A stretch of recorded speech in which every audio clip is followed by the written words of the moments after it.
I've had dialogue with Dan Kimball. I wrote an article on the Emerging Church, quoted him, and Dan read the article, and we've written back and forth. Dan said, I really am trying to reach people for Jesus. He said, you misrepresented me when you say that much of what we do is experiential. But I'm simply quoting from his book the various methods, means of trying to reach this generation, which to me don't sound very scriptural. Like preaching without words. Page 185.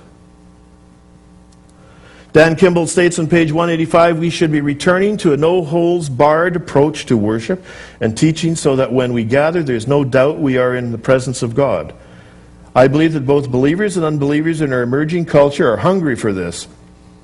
It isn't about clever apologetics or careful exegetical and expository preaching or great worship bands. Emerging generations are hungry to experience God in worship. Of course, worship is very important. Please don't misunderstand me. But you see, what's going on these days is I have no other term to describe it, is a dumbing down of Christianity so that people don't understand what God has said, particularly about the time and the age in which we live. Rick Warren wrote the foreword, or co-authored a foreword for the Emerging Church. Rick Warren, of course, is the well-known author of Purpose-Driven Church, Growth Without Compromising Your Message and Mission. And I will quote to you a statement that Rick made in the foreword, page 7, regarding Dan Kimball's book. This book is a wonderful, detailed example of what a purpose-driven church can look like in a postmodern world. My friend Dan Kimball writes passionately with a deep desire to reach the emerging generation and culture. I don't doubt that because I've communicated with Dan. He sounds, very sincere. He really wants to reach people. Well, my book, The Purpose-Driven Church, explained what the church is called to do. Dan's book explains how to do it with the cultural creatives who think and feel in postmodern terms. You need to pay attention to him because times are changing. And then he said, as a pastor, I've watched churches adopt many contemporary styles in worship, programming, architecture, music, and other elements. That's okay as long as the biblical message is unchanged. But whatever is in style now will inevitably be out of style soon. And the cycles of change are getting shorter and shorter, aided by technology and the media. New styles like fashions are always emerging. So you see, there are many of these churches that are looking for the methods that are going to work now. They might not work a little later, but then we'll find another method that will work. And again, on page 7 and 8, in the foreword, Rick writes, in the past 20 years, spiritual seekers have changed a lot. In the first place, there are a whole lot more of them. There are seekers everywhere. I've never seen more people so hungry to discover and develop the spiritual dimension of their lives. That is why there's such a big interest in Eastern thought, New Age practices, mysticism, and the transcendent. Today, seekers are hungry for symbols and metaphors and experiences and stories that reveal the greatness of God. Because seekers are constantly changing, we must be sensitive to them like Jesus was. We must be willing to meet them on their own turf and speak to them in ways they understand. Now, one of the other forewords in the book is written by Brian McLaren. Brian McLaren really is sort of the grandfather of this emerging church movement. He has written various books, which I'll show you in a few moments. And to be fair to Rick Warren, just recently, he had written sort of a disclaimer, and I will quote him. This is Rick Warren.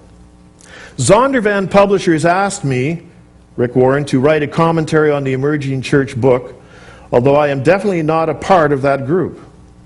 I don't understand why he endorsed Dan Kimball's book and said he's his friend. And that's the direction he said that Purpose-Driven is headed.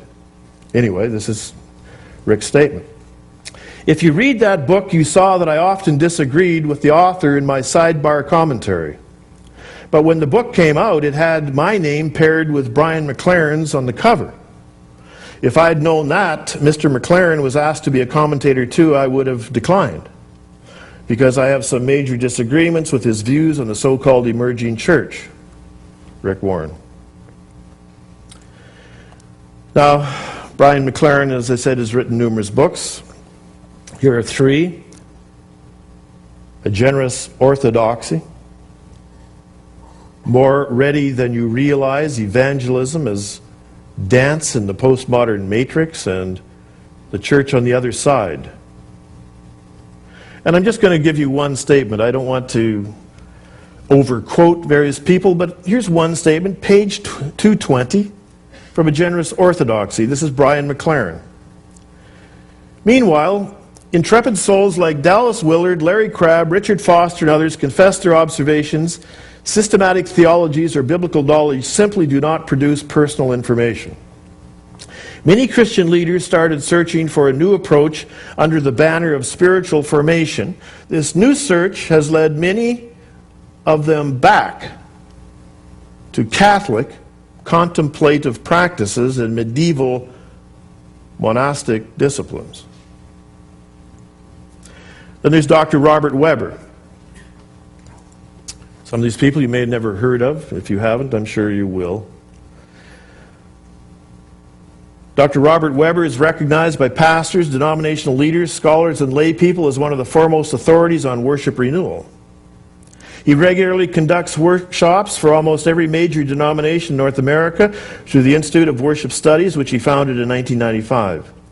Prior to his appointment to his present position at Northern Baptist Theological Seminary, Dr. Webber taught at Wheaton College for 32 years as professor of theology. He's authored over 40 books, is also a regular contributor to numerous magazines and newspapers. It was in May-June issue of Worship Leader magazine that I was first introduced to Dr. Robert Webber. He wrote an article entitled Wanted, Ancient, Future, Talent. I'll give you some of the subheadings. The Dr. Webber lists a number of things he believes are necessary for talented workers to discover if they are going to play a successful role in the emerging church. Number one, rediscover how God acts through the sacred signs of water, bread and wine, oil and laying on of hands. Rediscover the central nature of the table of the Lord and the Lord's Supper, breaking of bread, communion, and Eucharist. Rediscover how congregational spirituality is formed through the Christian celebration of time in Advent, Christmas, Epiphany, Lent, Holy Week, Easter, and Pentecost. Well, Dr. Webber's books, at least two of them, deal with this subject of ancient future. One is called Ancient Future Faith, Rethinking Evangelicalism for a Postmodern World. The second one, Ancient Future Evangelism, Making Your Church a Faith-Forming Community. And he's saying, in order for us to go ahead, we really need to go back and check out, well, some of the teachings of the Church Fathers. Here's an interview with Dr. Webber on where is the church headed? The question. Jordan Cooper, interview with Dr. Webber, is posted on theooze.com. I quote, biblical symbols such as baptismal identity and Eucharistic thanksgiving will take on new meaning. The church will be less concerned about having eschatology and more committed to being an eschatological community. Now, it's interesting in this trend that people are saying Bible prophecy, don't be concerned with it. That's what Rick Warren has said. He said, if you're all concerned about the future and Bible prophecy, it's going to take away from your purpose in the present. Here's Worship Leader magazine. Well, here's two of them. January, February 2005. And you'll see the major heading is Images of Worship.